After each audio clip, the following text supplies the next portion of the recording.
Against the Ropes podcast.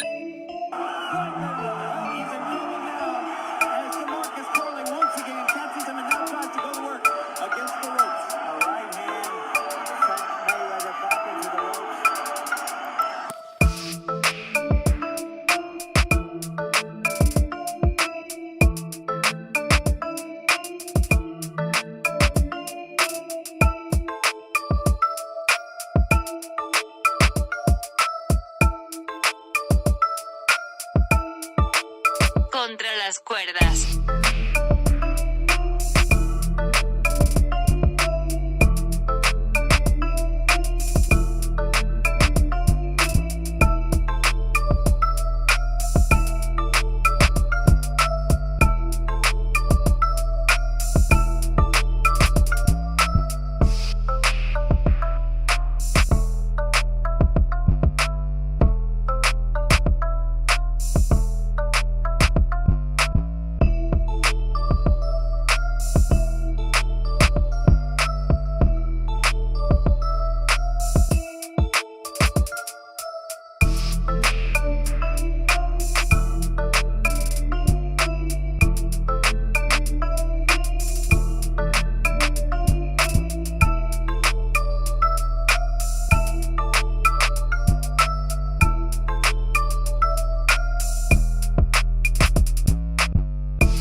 Against the Ropes podcast.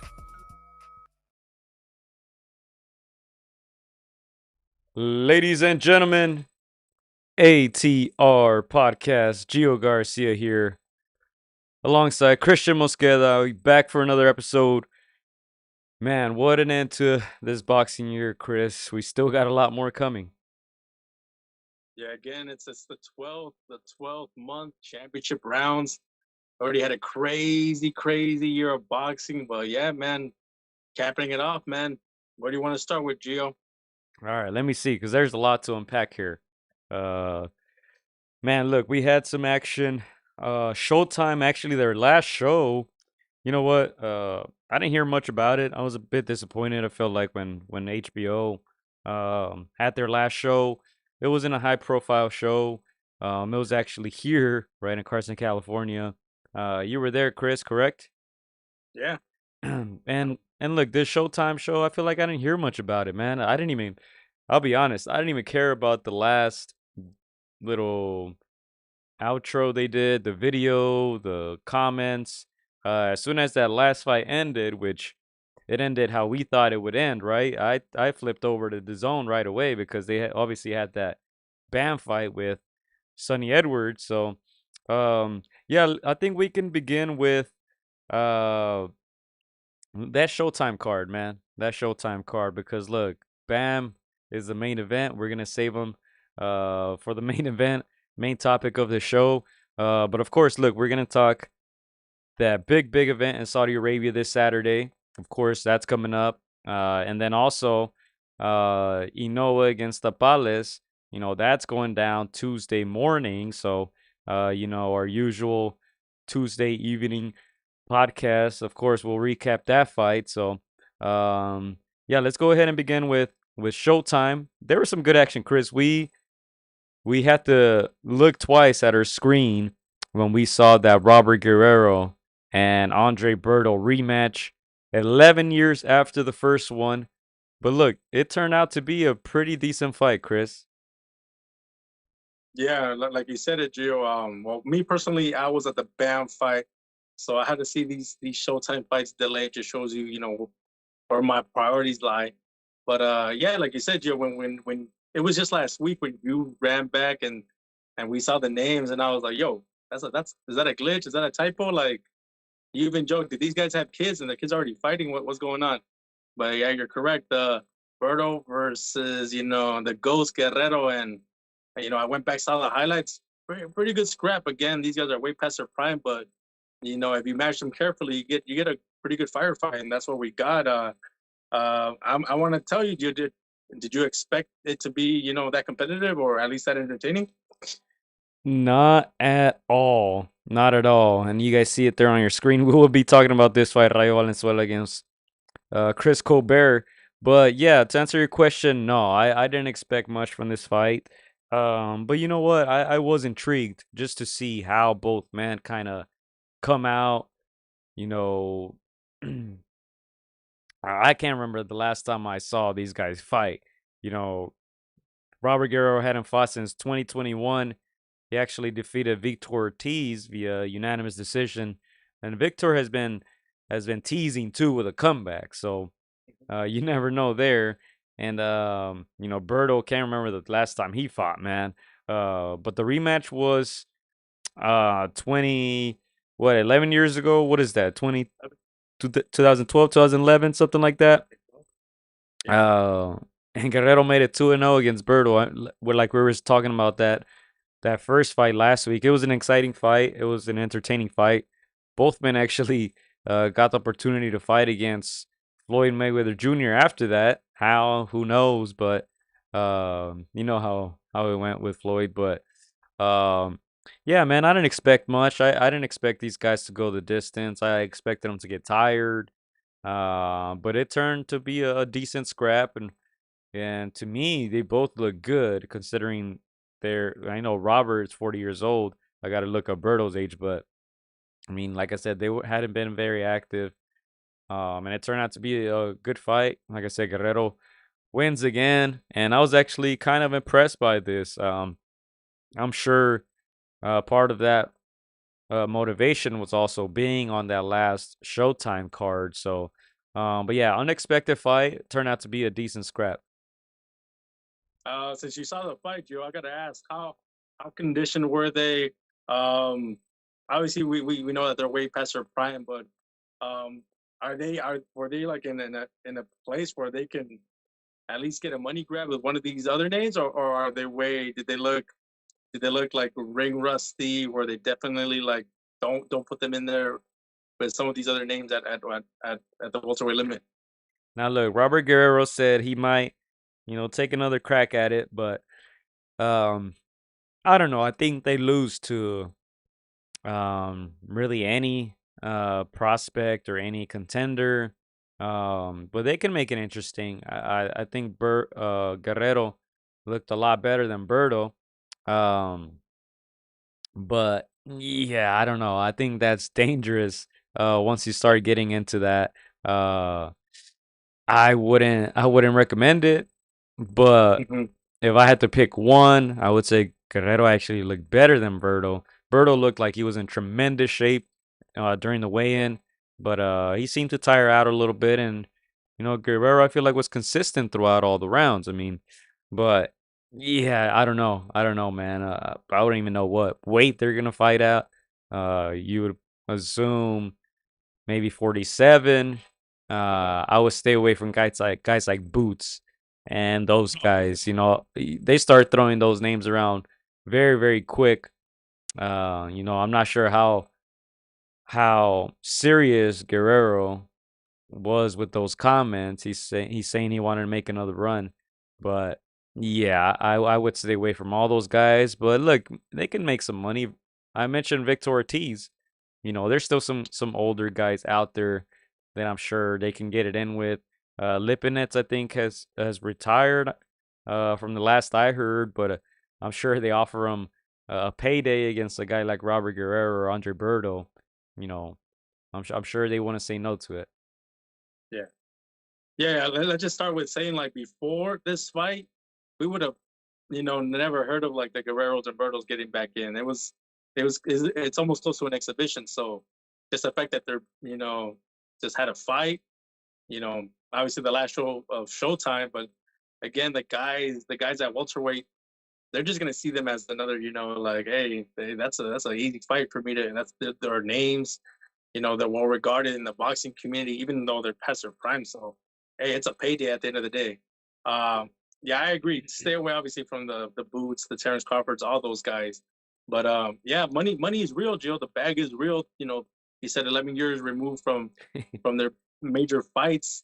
you get a guy like Santillan, like you said, a Lipinets, even some of the guys that Oscar De La Hoya has over there at Golden Boy, some of those contenders up and comers. Hey, that's a bag that neither Berto nor Guerrero, neither the Ghost, like Hey, would have look. thought about. Hey, at this point, Jojo Diaz. I mean, this guy can't seem to make weight. Put him up there. Don't even make a weight limit. Just let him scrap it out. But look, talking about payday, shout out to our boy Derek. He's in the chat. Seemed like he made some very smart bets this past weekend. You know. But Even I replied to that, I was like, "Yo, you're making me." I saw some of his parlays. I'm like, man, I could have made a little bit of dough. No, I don't want to get too ahead of myself. No boxing expert. I'm not gonna, get too carried. That's how they get you. So they get you. Yeah, man. Yeah. Shout out to Derek making a little bit of money on the side. And shout out to Gio, shout out to Big Bro too. He says decent fight for two way past their prime 40-year-olds. Yeah, it wasn't bad. It could have been a lot worse. Yeah, and again, if we remember, Robert came from the lighter divisions, right? He was like 126, Yeah, 130, 135, and then he grew. Most guys don't grow into that welterweight. Some of the guys that are fighting right now at those weights, we don't know if they're going to be able to fill into that welterweight. But Robert did.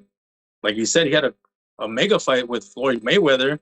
Hey, that's you tell a lightweight or like a featherweight, hey, you're going to have a multi-million fight. When you're a welterweight, it's not likely. So again, that's overachieving right there for Robert Guerrero. So he's probably been watching some Nonito fights, man. He's been watching Nonito's career. He's like, hey, why not?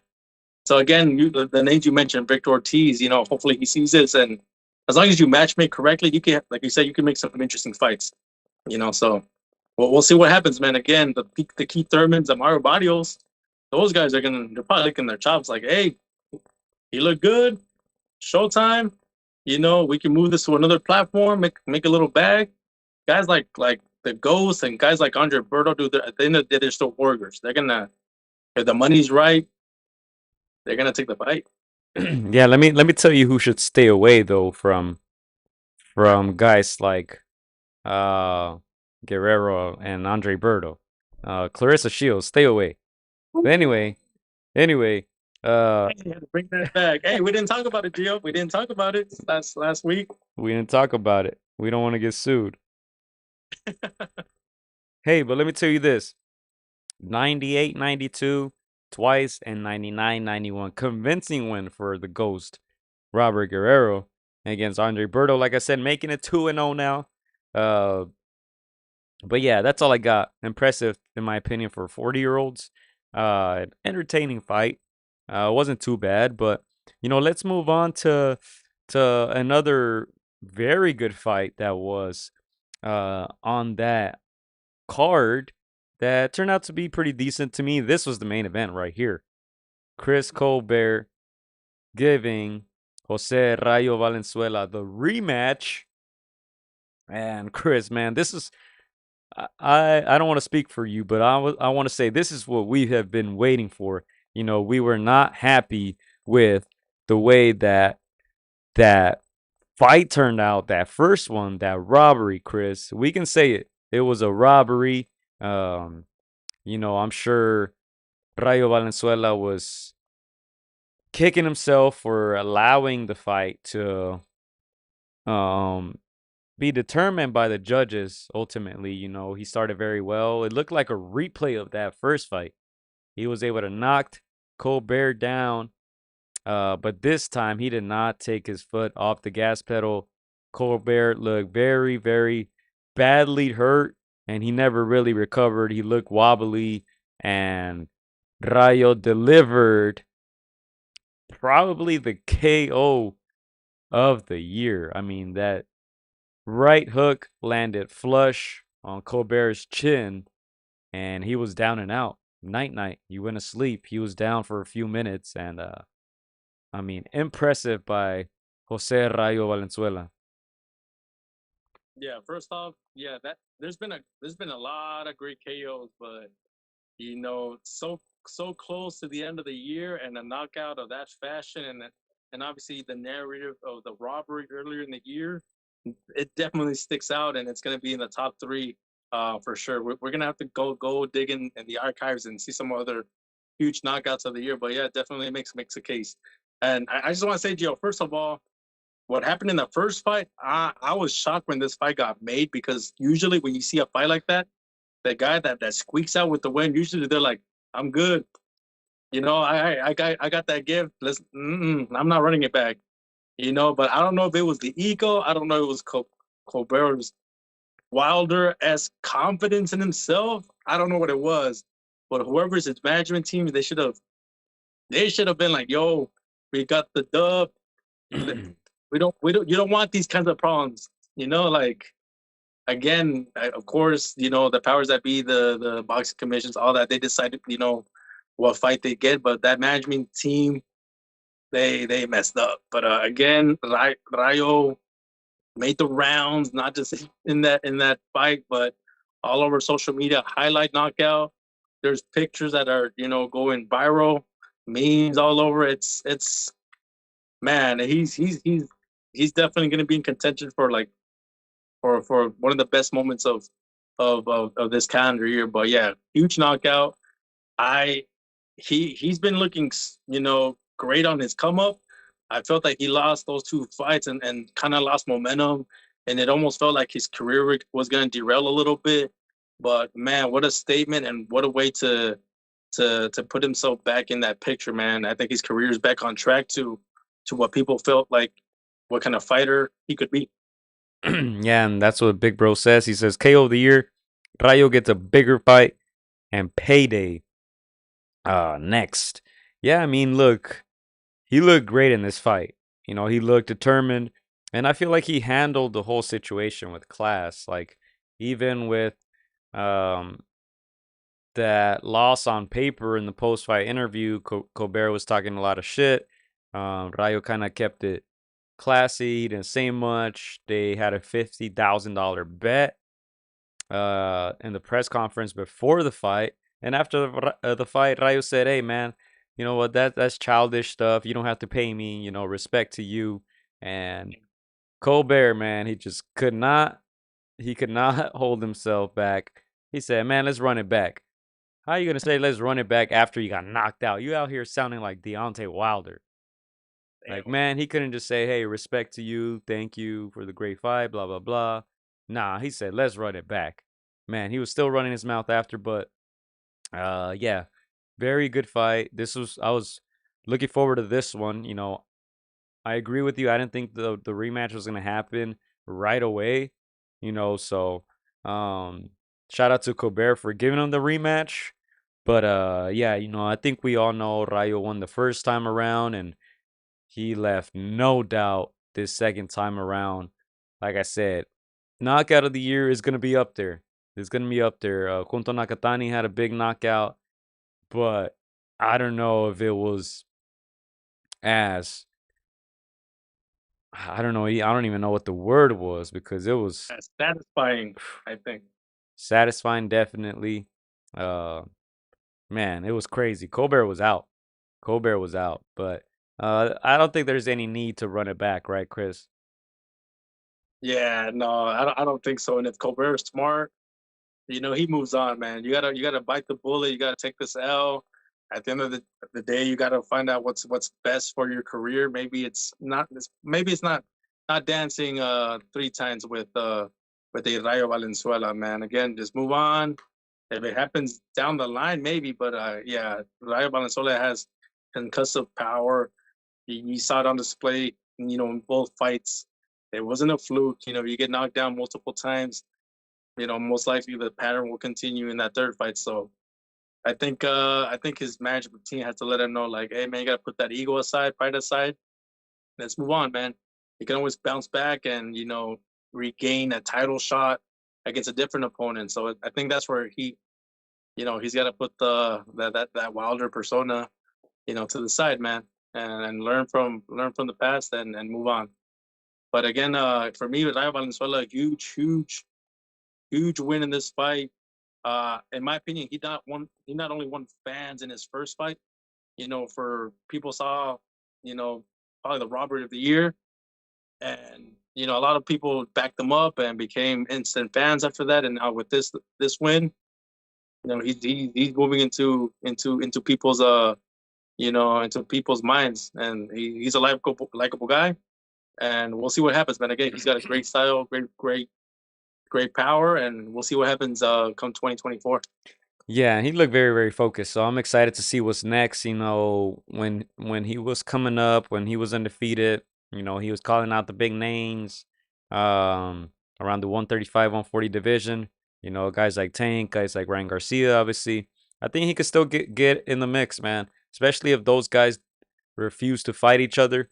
The Haneys, the Teofimos, those guys. I think Rayo, if he gets another win like this, he can definitely insert his name in there and make it interesting, man. He's southpaw, like you said, with a lot of power. So, very, very interesting fighter. Now, to me, this was the main event. If you have any thoughts on the main event that night on paper, the David Morrell fight, I mean, I'll let you take it away, but honestly, I got nothing on that. I think we all knew that he was going to win, that he was going to win by knockout, and that he was going to call it out Benavidez. Yeah, I don't have a lot to say. Just Morrell's a very talented fighter. Let's just say that he's levels above all these guys that he's fighting. He's probably up there, to challenge for a title. He probably could win one. It just, depends who they put him up against, whether it's, a vacant one, whatever. He's a very talented guy. I don't think he's at Benavidez' level yet.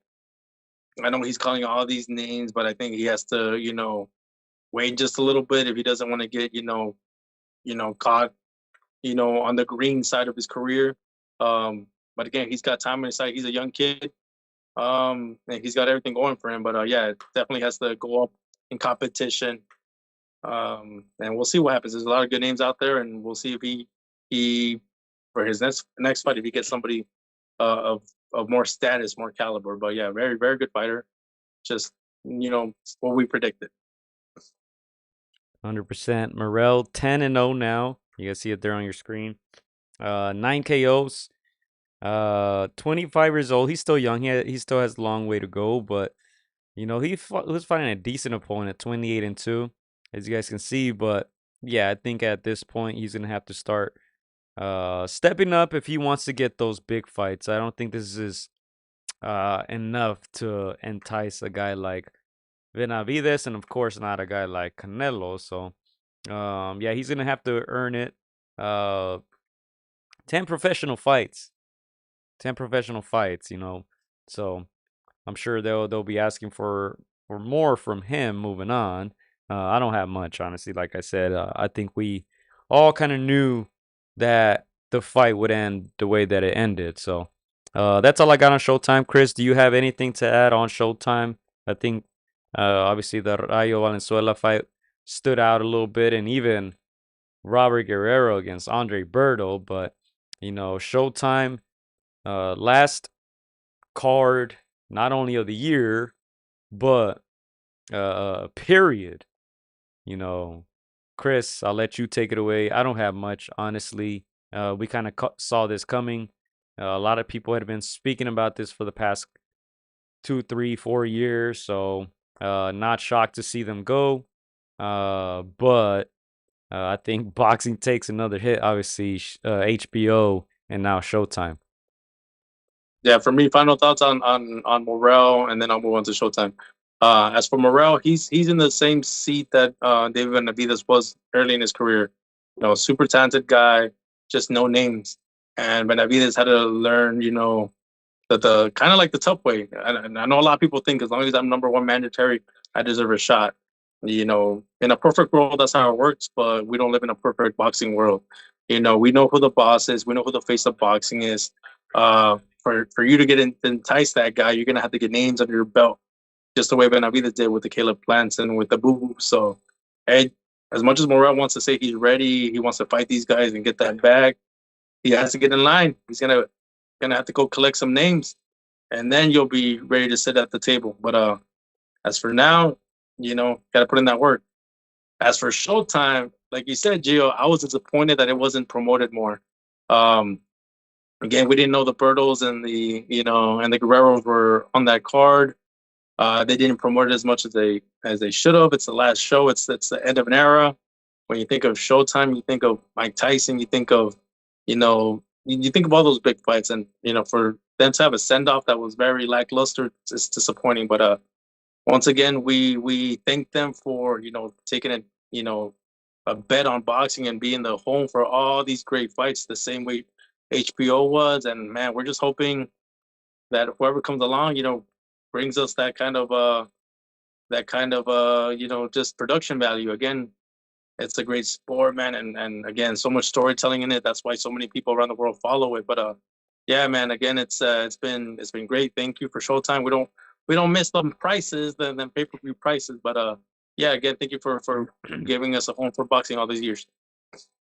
Yeah, and they were growing on me. Showtime. I was always more of a HBO type of guy. I feel like during our younger days, growing up watching boxing, Chris, I feel like most of the fights were on HBO pay-per-view. So, I was always more of a HBO, especially their crew, Letterman. If you want to take it back to Emmanuel Stewart, later on Roy Jones Jr.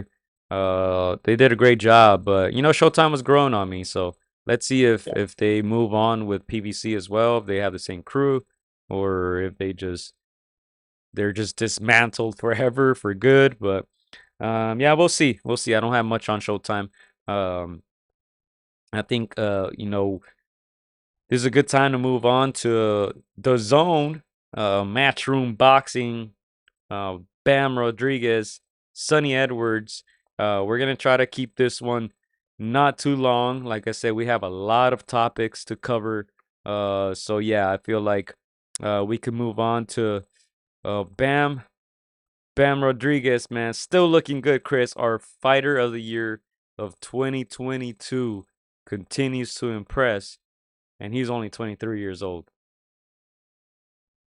Yeah, man. Let me just say that was the story of the night. Pretty much just reminding ourselves that he's only 23. He's already slayed two of the four kings, and yeah, they're a little bit past their prime, but it's still no easy task to do it at 22, 21. That age, it's not easy, man. Usually guys wait till they're 25, 26, 27 when they're getting into their physical prime. And for Bam to do it, and to do it with such skill and such poise. I even posted a question to Bam, Gio, after the fight. I'm like, it's almost like everybody expects you to win. We already, people know of your skills, but you still get so emotional. Once they say that you're the winner, that knockout comes, you drop to the floor, you get emotional. That's why he's so endearing, because it's like, again, we have to remind ourselves he's still a kid. He's a few years removed from being a teen, a few years removed from just believing that these dreams were possible. And man, he's doing it at 23. It's crazy. Yeah, shout out to our guy Jesse. Says he's a bad boy. Man, this guy is gonna be very tough to beat a guy like Bam, man. Look, southpaw, he got power, he's smart. Sonny Edwards was supposed to be his biggest challenge, and there were some rounds that were very competitive, but I think the difference was the power. He was going well to the body early on in the fight. Sonny said that after round 2 he couldn't see.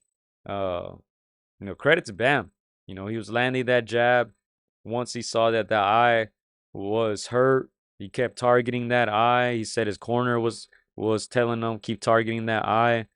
And Bam looked very comfortable in there. A little too comfortable at times, according to his corner, right? He was saying that they were telling him not to get overconfident, but man, he was in control throughout the whole fight, and spectacular knockdown. And let's call it what it is, Chris. I don't know if you were there in person, so you probably didn't notice this, but on TV, camera cut to Sonny Edwards. He whispered something to his corner. He whispered in his ear. Corner turned to the ref. and said, no mas, basically. They wanted no more. Sonny Edward quits, Chris. Bam made Sonny Edwards quit.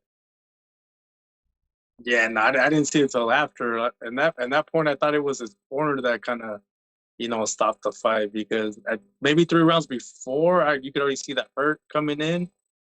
And I kept saying they're gonna stop it next round. They're gonna stop it next round. But of course, that championship pedigree of an Edwards didn't. But hey, it came. That just tells you the accumulation of punches, the accumulation of frustration. Again, Bam is bringing the fight to him. And when you're in the ring, Gio, like, to me, Bam, smaller guy. To me, he looks smaller, but his punch output, his combinations, they were just all over Sonny. And again, respect to Edwards, because in the early rounds, he was catching Bam here and there with some of those counters, and I was getting a bit of a Manny Pacquiao Marquez 4 kind of vibe. And obviously, when you know one of the fighters, you try to stay as unbiased as you can, but you're like. But again, Bam did his thing. He was able to break down Sonny to the point of making him quit. When you think of that, that's just somebody outskilling you.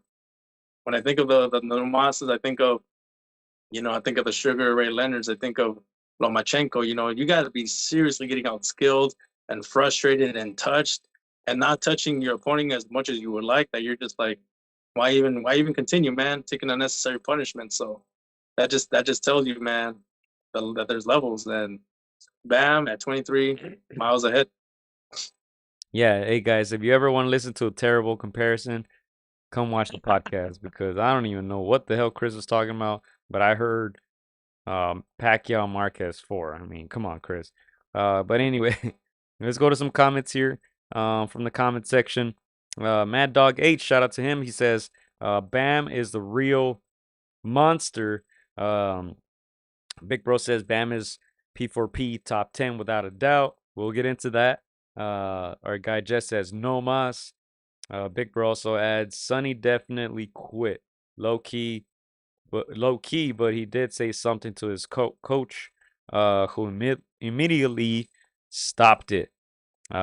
He said no mas, mate. He says.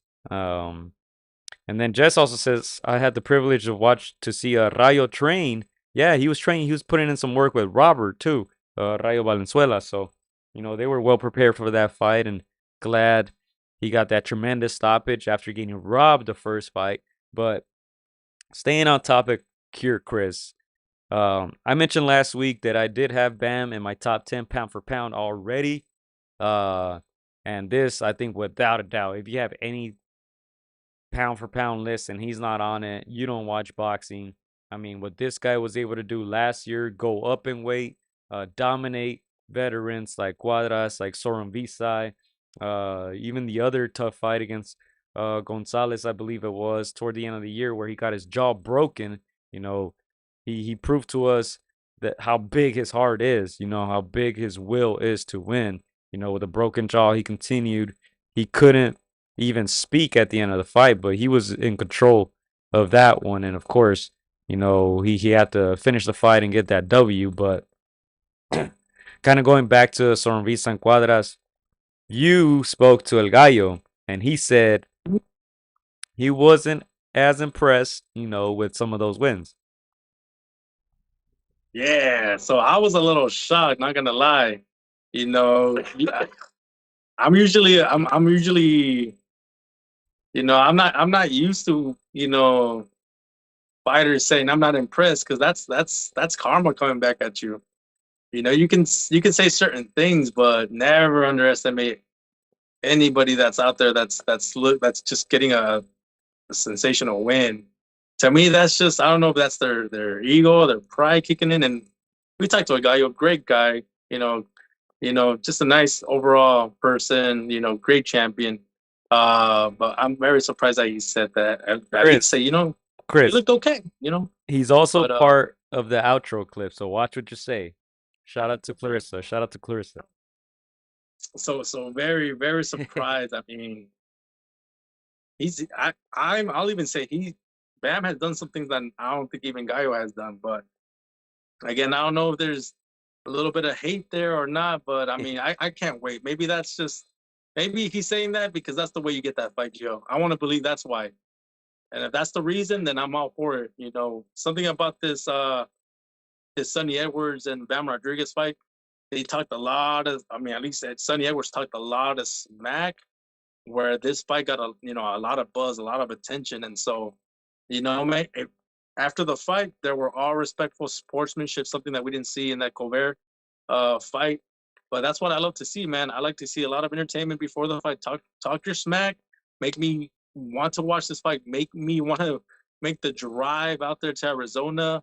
That's what you're supposed to do in boxing. So I want to believe this is what El Gallo's doing. And if he does, man, and this fight gets made, I'm all for it. And then after the fight, I want to be sportsmen and give each other respect the way Sonny Edwards and Bam did after the fight. I'm all for it, man. So yeah, man, I'm all for it. Talk your smack, Gallo. Man, Big Bro going in on Gallo. You guys see it there on your screens, on the bottom left corner. But yeah, man, very good fight by Bam. Dominant, I would say. You got to give Sonny Edwards credit because he got up. I mean, he robbed Bam of the knockout of the year. We talked about Rayo's knockout. If Sonny Edwards would have stayed down, this would have probably been it. That knockout of the year. But, he got up. Credit to him, even though he did quit after that. But you know what? He said he couldn't see. Probably got some parts of his face broken. It's funny because when we're watching the fight here, we're like, man, he's gonna do him like Canelo did Billy Joe Saunders, in those first couple rounds, and he actually did. He broke him down, he broke his face, and made him quit, just like Billy. But Edwards, a respectable opponent. He made it interesting. We kind of knew going into the fight that he didn't have that crazy KO power, and at times Bam didn't respect him. He came at him. And fought a great fight. So, man, Bam to me definitely top 10 pound for pound. Like I mentioned last year, he was our fighter of the year. This guy has some serious talent. We've been talking about it for years and years, Chris. To me, this guy's been the top talent at RGBA for the past 3-4 years, and now you can't deny that, man. He's the number one guy over there. Along with guys like Murataya, who to me is a close second. But Bam right now has all the momentum in the world, all the talent in the world, all the motivation in the world. He spoke about how, he was motivated by becoming a father. And now it seems like he's going to get the biggest fight of his career, the biggest payday, hopefully in 2024 against El Gallo Estrada.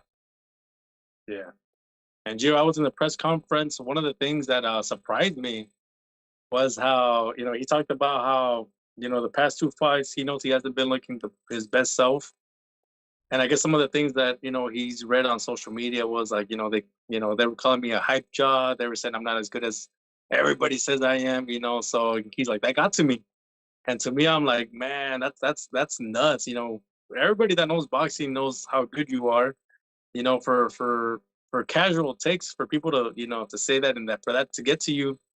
It just reminds me, you're human, stuff like that will get to you, and you have to go out there and prove them wrong. And that's exactly what he did. And again, that makes him, very likable because he reminds us, he's just like everybody else, man. He's just a guy that has 2 gloves and a lot of skills behind him. So, like you said, big fight coming his way,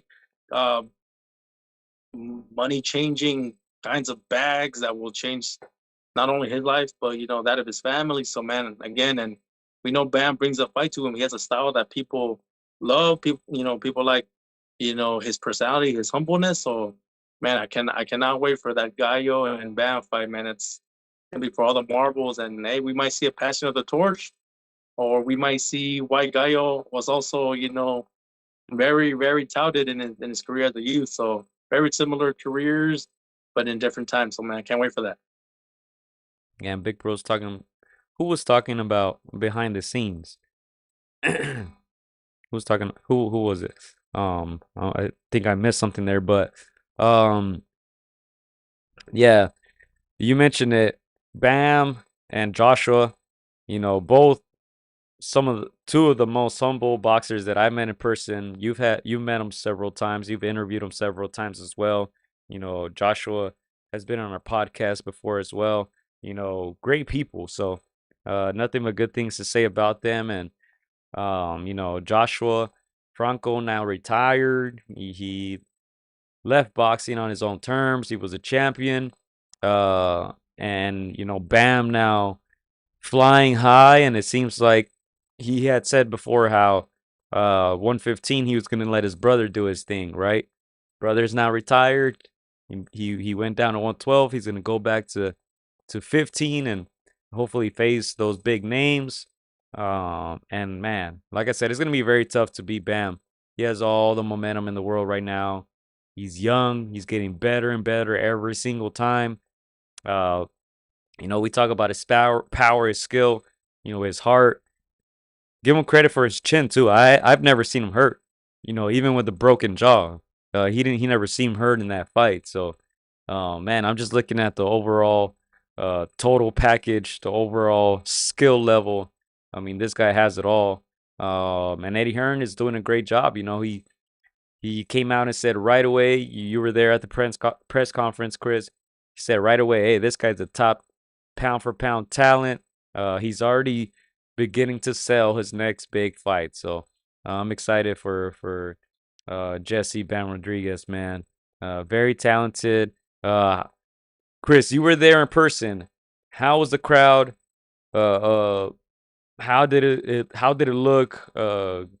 Ticket sales wise, was the arena packed? On TV, it looked like there was a lot of people out there, and that the people were very into the fight, cheering for Bam. Yeah, no, dude, it was loud. He got a lot of love from Texas. Surprisingly, there was a lot of USA chants there. He's getting a lot of love from the Mexican American crowd. Obviously, the Mexican fan base is already built in, and if you're humble, you have a friendly style. You give homage to the Mexican fans by speaking Spanish. They're gonna embrace you. So again, it was probably like 85% sold out. There was a lot of people there. A lot of people made the trip from Texas. I heard a lot of 210s, his area code. So he's got a lot of support, man. And it's very smart of Eddie to extend his fan base. Going to Arizona where there's a big Mexican fan base. Having fights in Texas, like it's shout out to Eddie Hearn. I think he's probably the top promoter in my opinion. He knows how to match his guys. He knows how to respect his guys. He was talking to Sonny Edwards.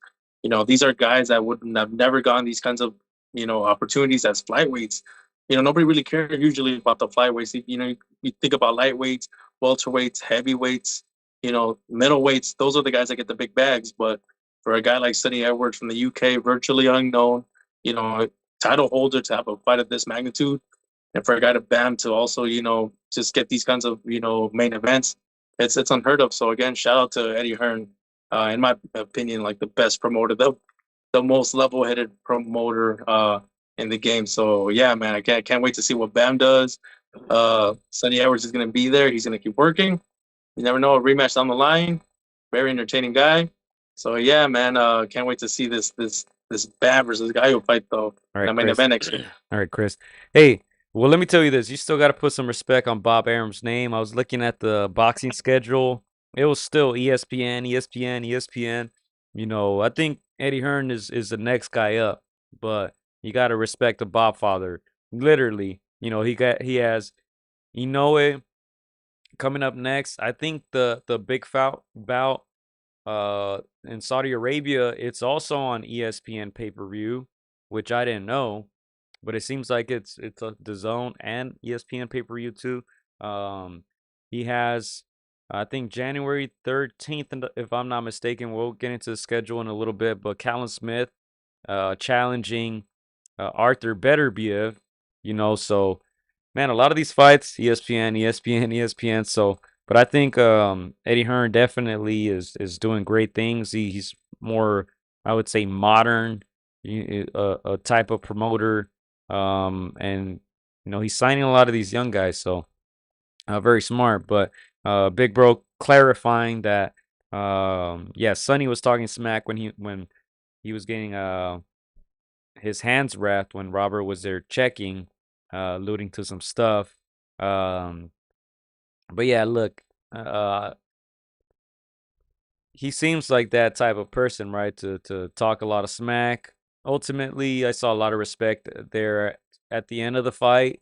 You guys, I'm sure you guys saw that clip of Bam going to Sonny Edwards after the fight. Sonny was getting stitched up on the table, and Bam, like I said, keeping it humble, keeping it classy.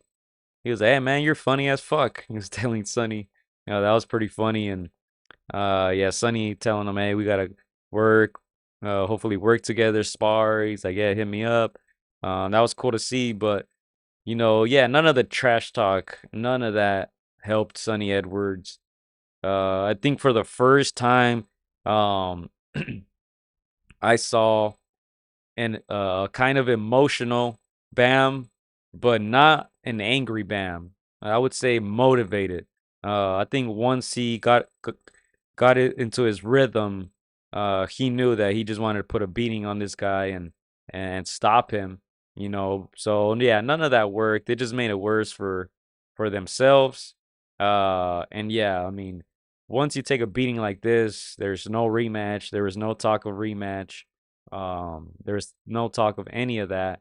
The king at 112 is Bam Rodriguez, and he might just do it at 115 as well.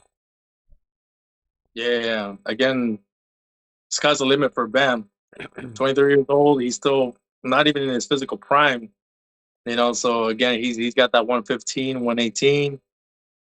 Man, a lot of talent. So I feel like he's probably gonna face a similar path in a Lomachenko, where I think he's gonna clean out several divisions, Gio, and eventually he's gonna have to go up and fight bigger guys to challenge himself. And it might not be in his best interest, but we'll see what his limit is. But he's not a big guy, like we said. Flyweight type of stature, ultra talented.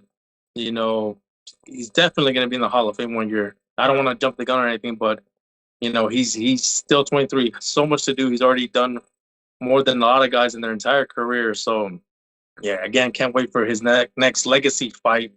I feel like he's gonna have a lot of those in the next couple of years. So All right, we'll Chris. see what guys are coming up, man. But yeah, can't wait for Bam the next fight. Jess says Eddie Hearn's the worst. Oh man, I'm not gonna go that far and say that, man. I wasn't the biggest Eddie Hearn fan, but I like him now. I like him. He's putting in work. Yeah. No, I mean there's gonna be some stuff about promoters that you like and don't like.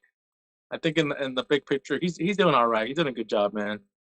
Man, All right, yeah. all right, Chris. We'll keep it moving. To Akhmadaliev. He got a big KO win. They're trying to line him up with Inoue, but we're gonna talk about in a little bit. But I like Akhmadaliev, man. Uh, very talented southpaw. He lost actually. He lost. I believe it was a split against Tapales, which to me was shocking at the time.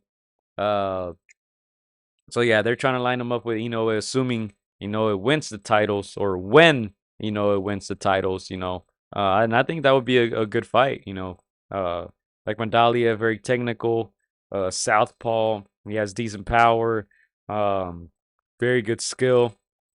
So yeah, not surprised to see him get the win, the KO. Glad he was on this undercard, and I think that fight with is a lot more interesting to me than the Tapales fight. Yeah, I actually had a chance to catch up with Joel Diaz after that fight, a couple minutes after he came out, to the floor sides, and I had a talk with him, and I was there at his last fight. He was also it was a BAM fight last year, co-main event where he lost to Tapales, and he didn't look that well. He didn't look that great. And the first rounds of this fight, it kind of felt that way. It felt like it was going to go that way, but as you guys saw the fight, he was able to figure out his opponent and ultimately knock him out. And I had a few words with Joel, and I was like, how did you see him in this fight? He's all like, man, the first 3 rounds, I wasn't happy with what he was doing, but we were able to break him down, and he kind of came into our game plan, and the rest is history. And I joked a little bit up with him. I was like, so what's going on next? We going to Japan now? He's like, well, that's the plan. And so again, this was an eliminator. You know, theoretically, the winner of this fight should get Inoue Tapales winner. So, you know, we'll catch up with Joe this week and get some interviews and get more insight on that. But yeah, man, again, it's a big fight. Inoue's expected to win. It'd be a shocker if Tapales pulls the monumental upset. But yeah, man, that's on the horizon for MJ. Yeah, let's go to some comments here real quick. Jess says, Lil Jess is in the camp house, he says. Man, he's out there, of course, getting some work done, some work in with RGBA. You guys have been there for a couple years now, no, Jess? He says he'd be rocking the ATR shirt. That's what I'm talking about. Let's see. Big Bro says, I'd like to see Inoue beat up Mandaliev after he gets all the belts. Big Bro also says, Eddie Hearns is the man. Earn with Hearns. He got all the UK fighters paid, man. He also adds Bam moving up to 115. Sonny beats Martinez and will be the guy at 112. Julio Cesar Rey Martinez, who again had another fight canceled, postponed, visa issues. They're saying he was supposed to fight on Showtime and he didn't. So, to me, missed opportunity to get his name up in that mix, which, you know, his name is already in there. There was a whole kind of controversy with the ring not wanting to put that belt on the line, saying Martinez is also a champion and this and that. So, you know, Bam didn't win that ring belt, but whatever. We know Bam is the guy at 112. And now, like I said, he'll probably be the guy at 115. What else do we see here? James says if Bam fights Estrada, it needs to be in San Antonio. Hometown fight for Bam. Repping San Antonio well. But yeah, Chris, we're gonna keep it moving. We still have a lot to cover. We're 54 minutes in. So any last words that you gotta say on Bam, on Akhmadaliev, or anybody really on that card on the zone? Yeah, no, for me, just an interesting time for these smaller guys, man. I really can't wait for El Gallo and Bam to get it on. We saw a little bit of the president against the guys that are getting out with like Chocolatito, Roman. So again, I can't wait to see El Gallo, see what he's got left against an up-and-coming star like Bam. Yeah, and look, let's go ahead and move into the stacked card. You see it there on your screen. Man, I don't even know where to begin. All right, so shoot, now I don't even know where I'm gonna watch it, DAZN or ESPN. I gotta check ESPN to make sure it's up there. But I saw an article and they said it was gonna be on their platform as well. But look, Chris, I paid for DAZN to watch the Bam fight. You know, I talk a lot about not paying for DAZN, but this fight was worth it. This fight was worth it to me. So I did pay for DAZN for the month. It's like $25, $30. Man, not worth it, but Bam is worth it. So, and I get to watch the Verge Ortiz fight at the beginning of January. So I'm not too mad at it, but whatever, man. Let's move on to this fight. Excuse me, pay-per-view. Man, you guys see it there. You guys see all the names on your screen. Chris, which one are you most excited to watch? We'll go with your answer first, and then we'll show you guys what the voters voted for on the Against the Ropes channel. Obviously the heavyweights stand out. Obviously, you got names like Joshua Wilder, and then you got Wallen and Parker on the opposite ends. Oh man, it's tough, but I'm gonna go with Joshua Wallen. I'm gonna say that, and I'm gonna go in the history books. I'm gonna go. I think that one could be an upset, man, and that's why. Oh, come on, Chris. Which is yours? Man, this answer might surprise you guys. The Oh, Gerald Miller. I knew it. no, the knockout of Joseph Parker. I want to see a knockout. I do think probably the most competitive fight on this card will probably be Joshua Wallin. Um, Joshua is the main event no matter where he fights. He's 10-9 on Wilder right now. He's up the first round. Wilder, you're fighting on my card. I think that's a more competitive fight. I think all the other ones, I think they're gonna be one-sided. I think the Dubois fight against Miller will be very interesting, but I don't want to promote that fight really because Miller has been caught cheating so many times. But that should be an interesting fight. I think all the fights are pretty much one-sided. But yeah, yeah, go Look ahead. at Baby Miller's record. Is he undefeated? He is, and he has a bunch of knockouts. Look, let's click on his name. Look, he's 26-0. Can you hear me? Yeah, 26-0, one draw, 22 KOs. He hasn't fought since. He actually fought one time this year. No. He fought 2 times in 2022. They got it connected. Well, stop talking. I'm trying to talk here, Chris. Look, he didn't fight for 4 years. Obviously, he got popped. Andy Reese. You just have to sign out and sign back in, bro. Hey, just turn your Jesse speaker called. on. Are we back? Are we back? Turn your speaker on, man. Can you hear me? CCC, can you hear me? Yes, I can hear you. Oh man, Jesse called, bro. Jesse, what you calling, bro? Knocking me off my podcast. We're in the middle of. Oh, all right. I'll take your call, Jesse. I'll call you in a little bit. Let me know when you're ready. He says, "Do you take a call?" But Chris is actually on his phone right now, so Yeah, it's not like Jesse's not like the radio, bro. We're not that advanced. I can take your call in a little bit, Jesse. But yeah, where was I? Your boy, Big Baby, Andy Reese, if you guys remember correctly, was actually the replacement for that Anthony Joshua fight because Big Baby Miller got popped for PEDs for the 17th time that time around. But look at his record there. I mean, he had that whole gap 4 years when he got popped. But he's had 3 fights since. 26-0. You see it there. But yeah, that should be interesting. Why are we even promoting this fight, man? Look, it's gonna be an interesting fight. That's all I can say. But let's run through the list real quickly. And real quick of who's fighting the big names, of course. Joshua 26-3, 23 KOs. He's fighting Wallin, who's 26-1, 14 KOs. And if you guys remember, he went the distance with Tyson Fury in 2019. That was the cut where Fury was badly cut, and he gave a lot of props to our boy Stitch for cleaning that up. And Wallin is on a 6-fight win streak.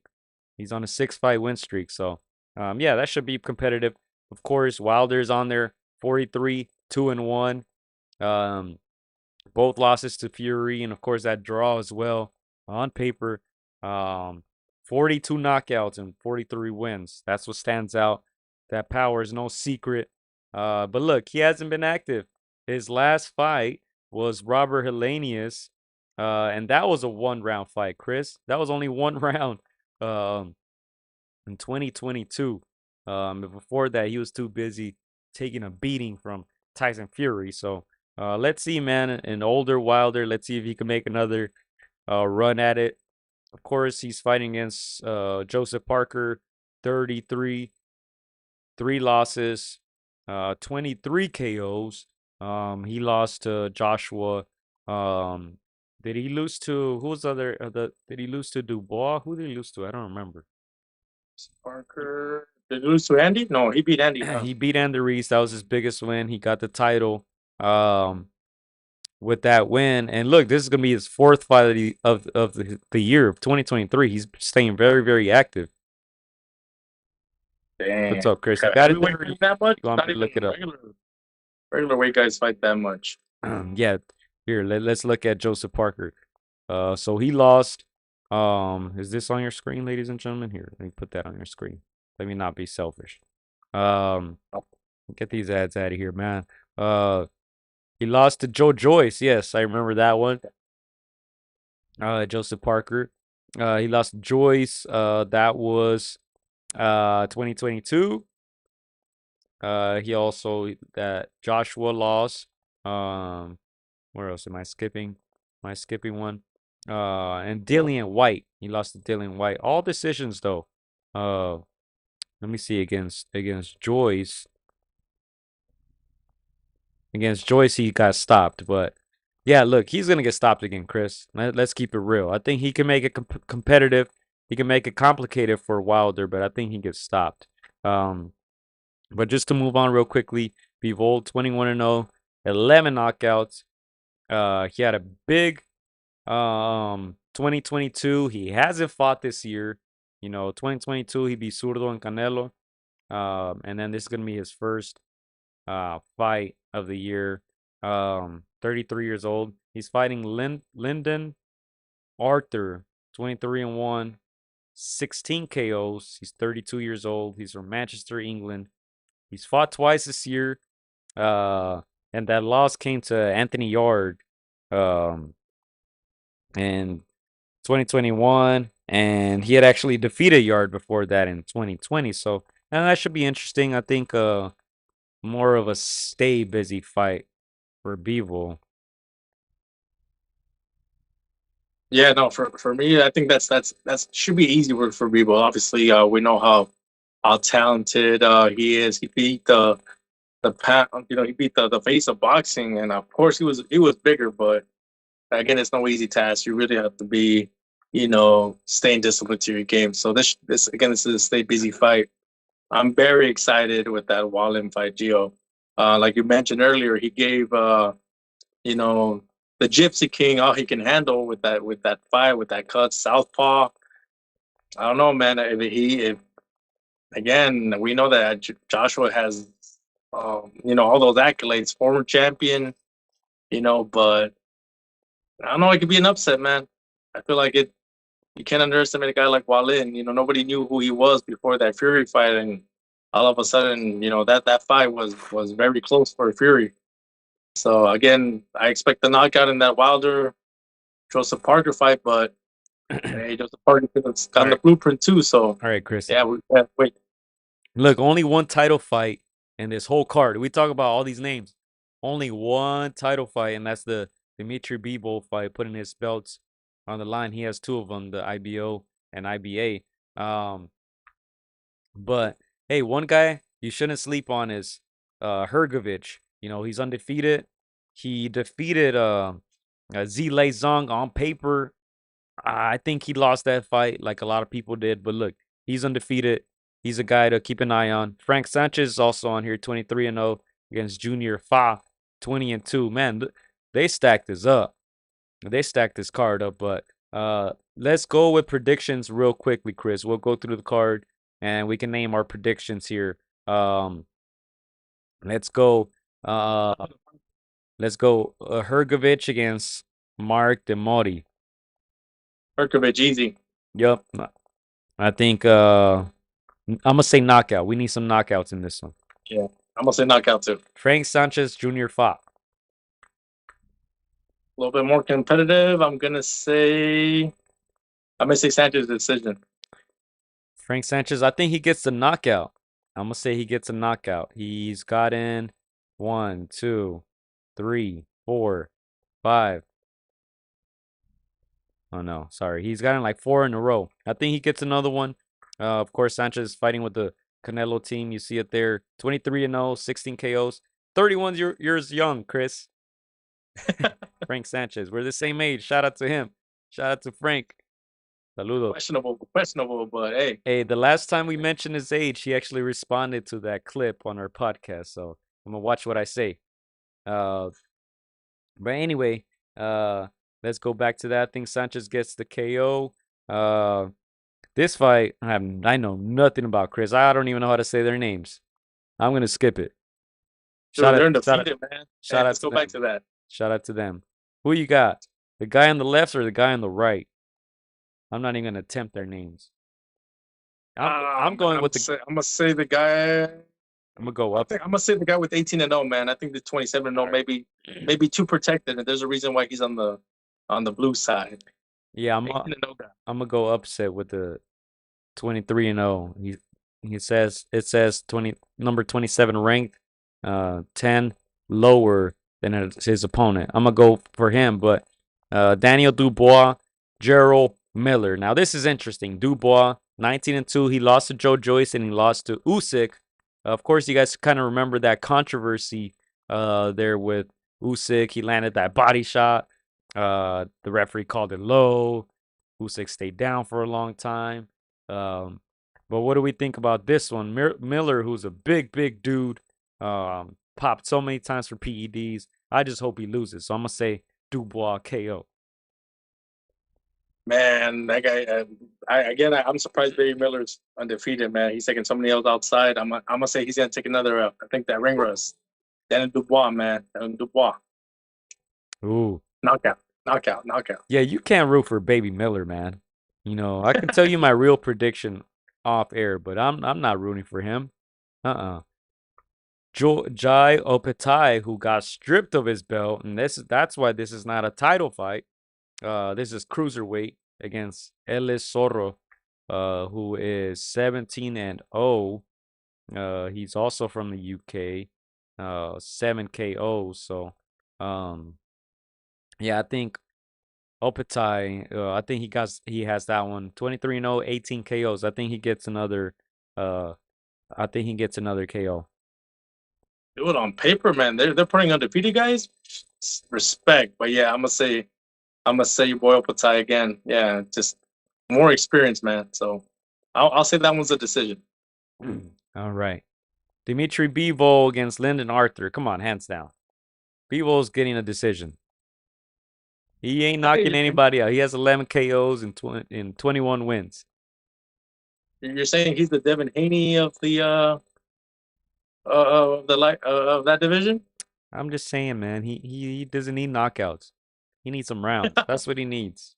He needs rounds. Keep the same energy, Gio. Yeah, I'm gonna say Bivol by decision as well. All right. Deontay Wilder, Joseph Parker. You want to say it on 3? What? 1, 2, 3. Wilder by KO. Wilder by knockout, man. Easy money. Easy money. Yeah, that's an easy one. And of course, hey, you kind of gave a prediction for this heavyweight bout. This main event. Anthony Joshua 26-3 against Otto Wallin 26-1.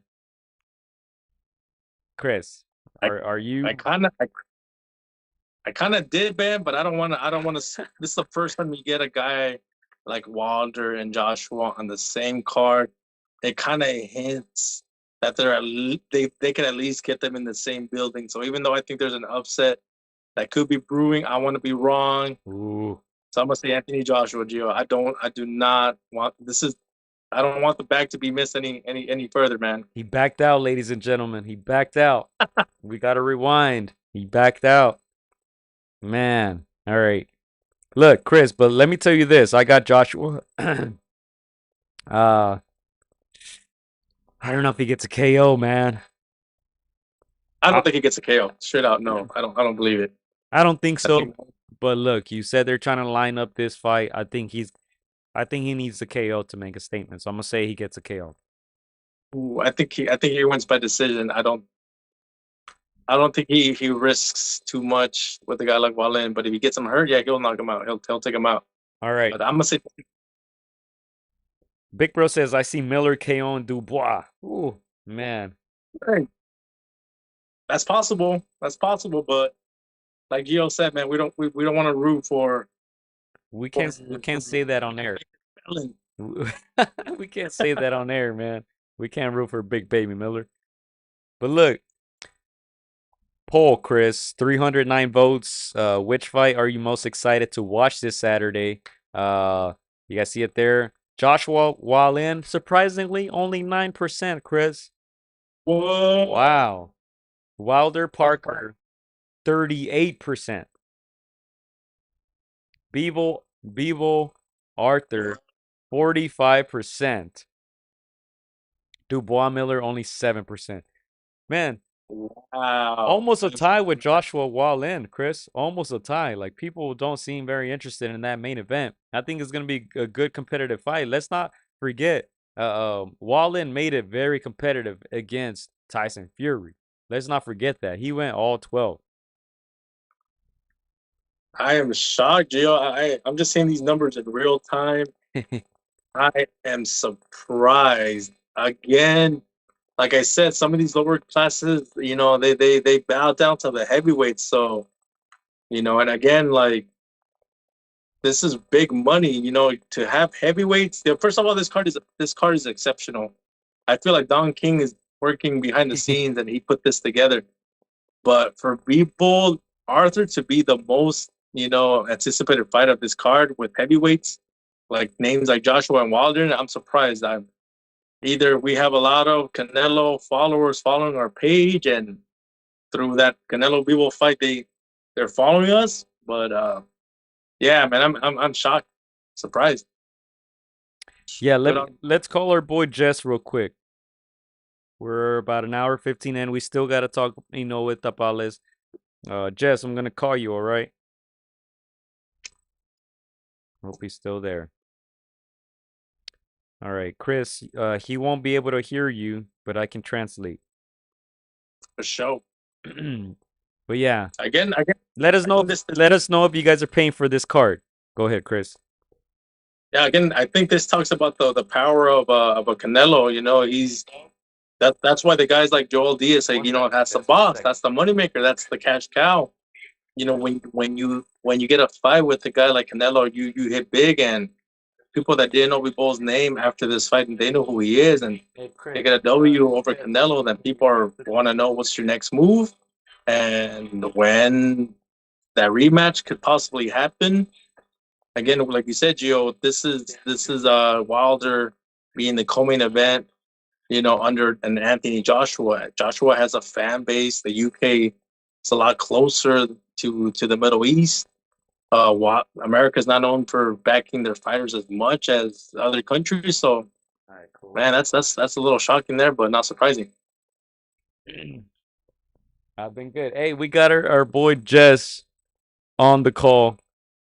You won't be able to hear Chris, but I can translate for you. All right, you're alive on the air. What's going on? What's up, brother? How you doing? All good, all good. Hey, good to hear from you. What's up? What do you want to get off your chest? We're live and direct. Don't incriminate yourself. I just want to say, these guys always support my son, and I appreciate that. Can you hear that, Chris? Loud and clear. I can actually hear him. Yeah. All right. What up, Jess? They're like, man, they know my son since day one. That's all I'm gonna say is, and they know the truth. And other than that, like when I first met these guys, they were the best. Hey, future champ. Hey, tell him your son's name. What's his name? My name is Jesse Rodriguez. Jesse Rodriguez. Hey, he didn't make that up. His name is just like Bam's. They have the same name. Future champion right there. Go ahead and follow him. Where can people follow him, Jess? Look it up at Jesse Rodriguez. No, Jesse Whitehawk Rodriguez. Hey, look it up, ladies and gentlemen. Hop on the train now. He's still an amateur. 13 years old, Jess? Yes, he's actually #1 in Mexico now. There you go. Hey, we had a travel recently, and we just said, hey, let's go do it. We went to another international tournament, and he won. And Robert Garcia was right there with him. Big G was there with him. And yes, it was amazing. You know what I mean? Let's go back to day one. Like my son was just trying to figure out what's going on. Against the ropes has always been there. Yes, sir. And we train here at Robert Garcia, and that's what we do now, but let's put it out there, Yes, sir. Best gym in California. Hey, we appreciate you, man. Hey, congrats to Jess. Congrats to Lil Jess, man. Hey, we hope, like I told him last time in person, we hope he stays disciplined, and we hope that if he continues to continue that boxing career, hey, we'll be supporting. Tell you something extra if you guys have an extra time, real quick. Oh man. He got sponsored by a whole freaking TV. Oh, there you go. Hey, tell him, give us like 1%, right, Chris? Yeah, no. I'm just kidding. What? Hey, Chris says what's up. I know you can't hear him, but he's here. Chris, I love Yeah, Chris, brother. So let me just say something, Gio. Brother. This is against the rope team. Yes, sir. Hey, Chris has something to say. You won't hear it, but I'll translate. Chris. Yeah, I just want to say shout out to you, bro. Shout out to you because you're the one that you're the one taking your boy to all these trainings. You're driving, hundreds of miles to take him, to all these tournaments. Obviously you work a full-time job. You go to work early, you get out of work, and you're investing all your time, all your efforts to your boy. Hey, Chris. Chris, you got to keep in mind I'm translating this, man. Come on, keep it short. No, so What's your message? I'll just do it quick so you can wrap it up. But shout out to you for putting in all those miles, Jess, and doing all this work for your son so your son can follow his dream. And again, he wouldn't be able to do it unless Chris, you're there backing him up. Hey, Chris says big up to you for putting in all the work too. I'm sure it takes a lot of sacrifice, so he wanted to shout you out as well for putting in the work and being a great dad, Jess. But last words before we let you go. All right, last words. Yes, sir. We were today at the Robert Garcia's boxing gym, and Peter don't play around. He put his freaking amateurs through hell, and he keeps their amateur warriors through hell. So that's why my son is getting good. That's it. There you go, man. Shout out to the Robert Garcia Boxing Academy. Putting in a lot of work with the amateurs too. I am sure you guys see all the work with the pros, but they're doing things right. And like Jess wrote in the comments earlier, Bam was one of those guys. Robert always says Bam was there 14, 15 years old. So, and they helped build him up, and look where he is now. So, yeah, shout out to RGBA. We got to go out there, Chris, to get some podcasts done. But Jess, shout out to you. Thanks for calling in. Appreciate you, and we'll talk to you soon. Thank you, sir. All right, man. Have a great night. Okay. Appreciate it. Appreciate it, brother. That's Jess, man. Hey, it's always great to hear from other people, I'm sure you guys get bored of us. But yeah, if you guys want to call in, let me know. If I don't have your phone number, I'm not calling you. Or maybe I will. Who knows, Chris? Maybe we'll bring it back. Yeah, no. Once again, shout out to Jess and shout out to boy. That's the thing that people don't see, Gio. Obviously, you only see these fighters when they're going up the ranks, when the lights are bright, but people don't, they don't notice all the work that goes on behind. So yeah, no, shout out to all the great work that they're doing behind the scenes. Yes, sir. Where did we leave off, Chris? We got all our predictions in. You guys saw the poll there on your screens. I'm paying for this, Chris. I'm paying for this one.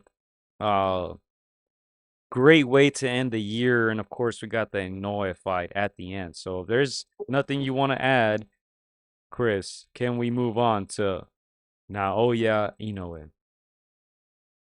Now, for me, final thought: watch this card. Probably the most stacked card of the whole year. A great year. So man, find a way to watch it. Don't miss it. Yes. Here it is. And that's the card. Full card. 1, 2, 3, 4, 5, 6, 7, 8 bouts. All of them should be good. All of them should be exciting. I'm expecting Saudi Arabia to put on a show, Riyadh season. So, man, I'm sure they're gonna get down over there, and I'm excited for it. I'm excited for it. But yeah, let's go ahead and move on to this fight right here. Naoya Inoue against Marlon Tapales from the Philippines. You see it there, 37-3. He obtained those belts by defeating MJ Akhmadaliev, split decision. Shocking result to many. But look, he earned his spot. You guys saw him there after this Fulton fight. At Fulton, he was in the ring. Uh, they started building this fight, and look, now he got his big chance, his big payday. But Chris, I think we all see this fight going one way. Let me know. I don't want to speak for you, but I think we can all agree that we see this fight ending in one way and one way only. Yeah, I normally don't say you can speak for me, but yeah, no, this time out, yeah, you can speak for me. I think we see Inoue, making a case for fight of the year with a huge knockout. I don't see it any other way. And if there's any other result, it's the upset of the year for sure, but not expected against a generational talent like Naya Inoue. What are your prediction for that, Gio? I think KO within 6. Ew. Think the Tapales might try to run a little bit, but look, man. This guy's a monster. This guy's the monster. I don't think he'll get away. I think he ends it early. I think he makes a statement. I want to say like round 4 or 5. Nice. Round 4 or 5 for Inoue. Nice. I agree. I think it ends before 7. I think Tapales makes a valiant effort, but this is one of the hardest assignments in boxing, not just because you're going against a generational talent, but you're going into the Lion's Den, man, in Japan, where it's 99% his people, man. It's all him, and so again, it's like home field advantage. So, man, I think my next question is, what percentage do you give a guy like Tapales? Of course, you can never discount anybody, but what percentage of a chance do you give him, Gio? No disrespect, but let's say 1%. 37-3, 19 KOs. He doesn't have the biggest KO ratio, but yeah, I don't give him much chance in this one. I think, like I said, no disrespect, but I think he once that first punch lands, I feel like he'll feel defeated and just happy to be there. So yeah, 1%. Are you far off? All right, go for it. What's yours? I think the lowest I've given somebody is like 5%, and I'd be generous giving that. I'd say 4, but again, it's boxing. You can never discount anybody. Any punch can change a fight, but less than 5%. I think in a way he's just, again, like I said, generational talent. He does almost nothing wrong, and we've seen him against formidable opposition, and he just passes with flying colors. Man, again, I feel like he could fight, and he could be fighting a trash can, and I will pay to watch this fight just to see his skills on display and his power and all that. Again, just I feel like he's pound for pound up there in the top 3 and makes the case for number 1 if he wanted to. Yeah, he's my current number 1 pound for pound, Chris. And look, don't worry, you won't have to pay for this. It's on ESPN, ESPN Plus. So it's gonna be early Tuesday morning. Says 10 a.m. in the UK, 5 a.m. Eastern time, so 8 a.m. For us. With the ring walks, it says scheduled 7 a.m. So 10 a.m. for us here in the Pacific, to be specific. 10 a.m. I'll make sure. I'll make sure to watch this fight. All right. I don't care what happens, what I gotta move to the side or save for later. I'm watching this fight, Chris. I'm gonna watch Inoue become undisputed in his second division. Like I said, he's my number 1 pound for pound fighter in the world. He's going up in divisions, making it look easy. He just knocked out Stephen Fulton, who to me was supposed to be his biggest challenge of his career. Made it look easy, stopped him, didn't get touched in the fight. I think he does the same against Tapales and then moves up in weight again. They're saying maybe a Netty fight. I think that would be interesting. I think they could sell that fight. Mexico, Japan, but this guy right now is unstoppable. The monster. I think he gets an early KO, and that's really all I got. I don't think there's much to decipher here. Good luck to Tapales. He's gonna need it because he's facing currently the best boxer in the world, in my opinion. Yeah, again, he's a fighter. He's gonna do what he can against a guy like Inoue, but I think his biggest takeaway. He's gonna get the biggest bag of his career, and I think it's gonna be life-changing money where I don't think he would need to fight too many times after that. But again, he's got nothing to lose, man.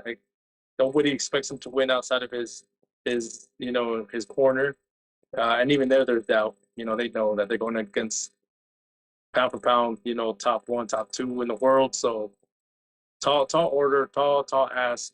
But yeah, I expect around the time we do our podcast next Tuesday, Gio, there will be a knockout highlight reel, making the rounds on the socials. 1,000%. And Big Bro says monster in 3. Woo, man. And Big Bro's ballsy, man, with these predictions, man. Echando toda la carne al asador. Man.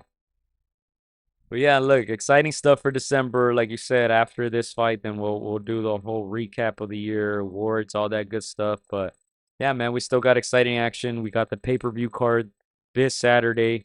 It's gonna be stacked. I'm definitely gonna be glued to that TV.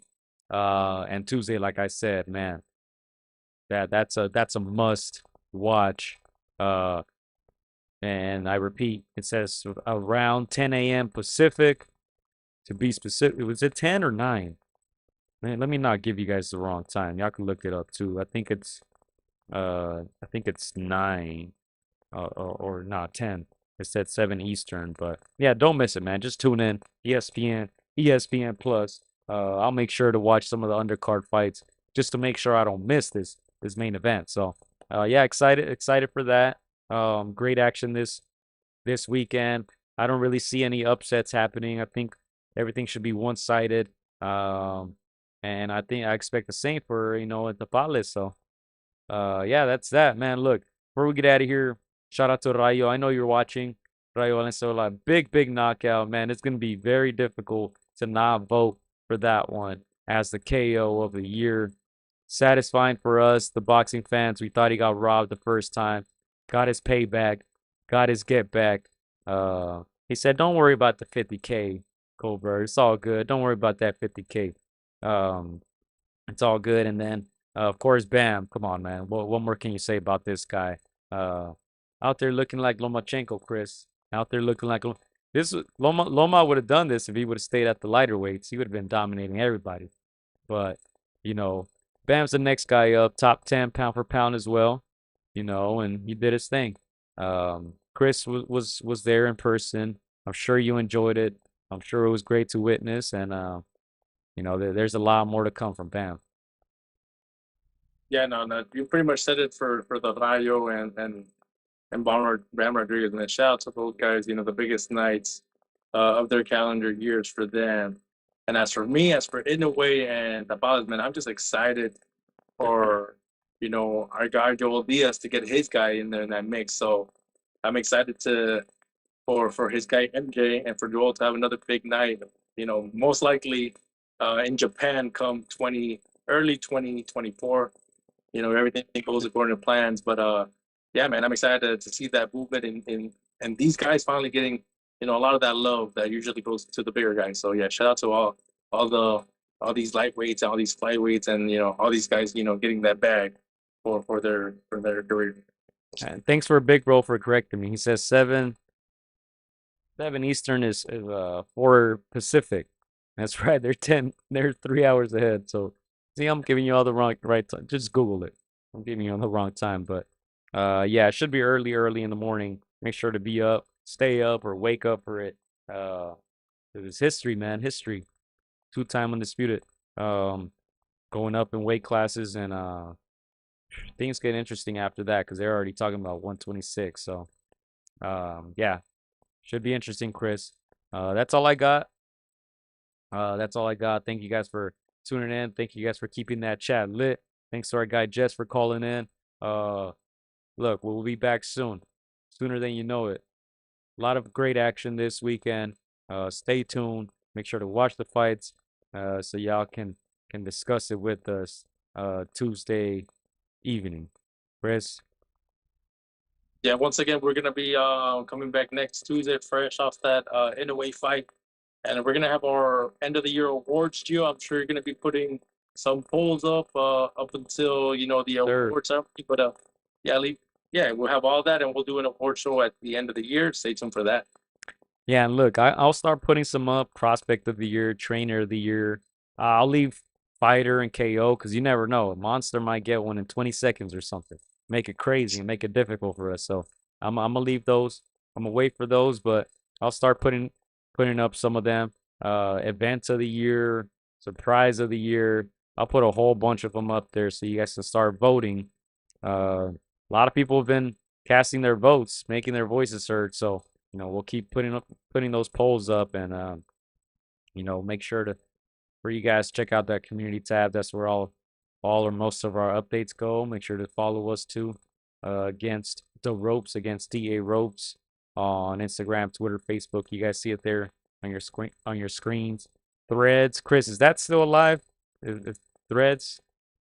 Man, I don't know. I don't know. Hey, Big Baby Miller made a comeback, so you never know. You never know, but yeah, that's all I got. Thank you guys for tuning in. Let's go, mates. Let's go, mates. Let's go. Shout out to the Saudis.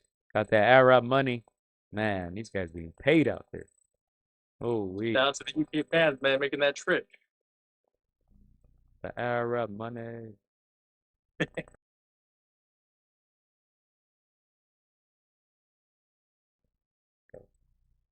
This is good. To this day.